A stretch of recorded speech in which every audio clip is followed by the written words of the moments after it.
Sobat Manja, Polres Mojokerto terus masih melakukan pengusutan ya terhadap kasus kerumunan massa di PT SAI Ngoro Mojokerto.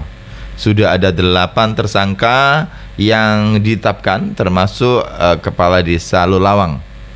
Jadi informasi yang dihimpun tim reporter, kasus ini kan bermula dari pihak desa ingin meminta mengelola limbah pabrik yang ada di PT SAI.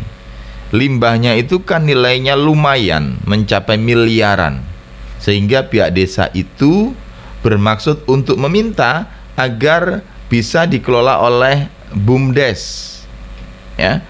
Selama ini dikelola oleh pihak lain, pihak ketiga yang juga bukan warga Lulawang tapi tetap warga Ngoro gitu.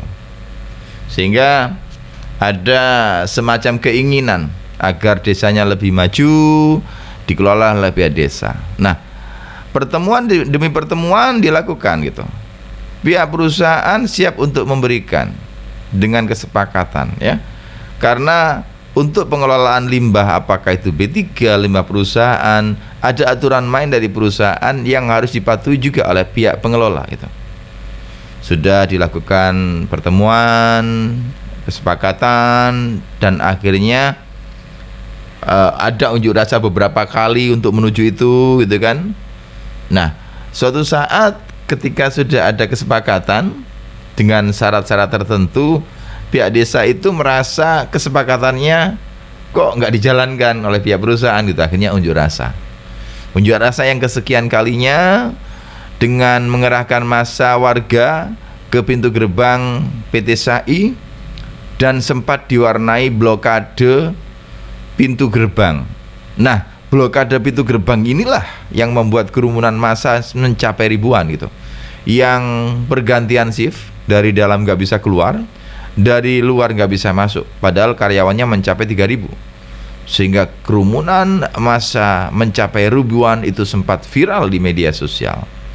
Pihak kepolisian turun tangan melakukan penyelidikan dan akhirnya menemukan beberapa keterangan dan saksi dan sudah menetapkan 7 orang tersangka.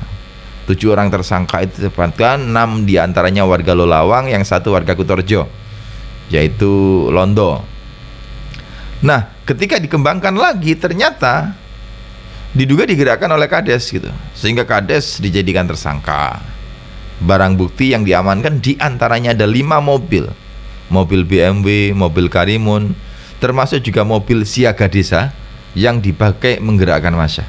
Itu juga diamankan oleh pihak kepolisian. Nah, ini kasus kerumunan massa ya, pelanggaran protokol kesehatan yang saat ini ditangani oleh pihak kepolisian. Semoga ini juga menjadi pembelajaran tersendiri bagi masyarakat yang lain gitu. Di saat pandemi ini ya, kita sebagai masyarakat harus bisa ikut membantu pemerintah untuk menghindari kerumunan agar tidak semakin menjadi-jadi gitu ya. Karena kerumunan massa itu kan dilarang. Artinya masyarakat itu juga tidak boleh berkerumun gitu. Ya harus pakai masker.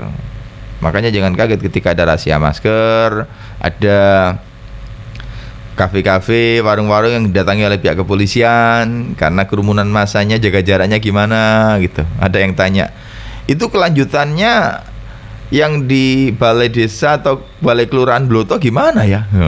Saya juga nggak tahu kelanjutannya seperti apa itu yang pesta pernikahan itu ya.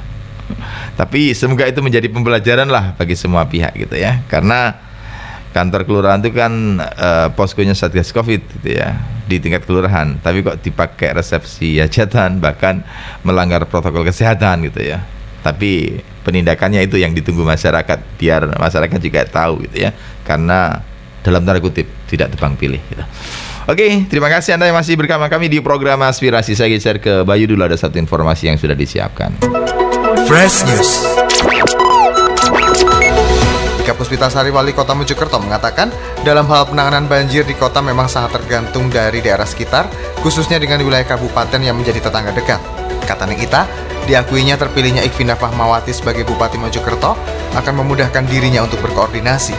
Di sisi lain, dalam 2 tahun ini, Pemkot Mojokerto juga telah mempersiapkan kajian pengendalian banjir terkait kapasitas drainase mulai dari primer hingga tersier.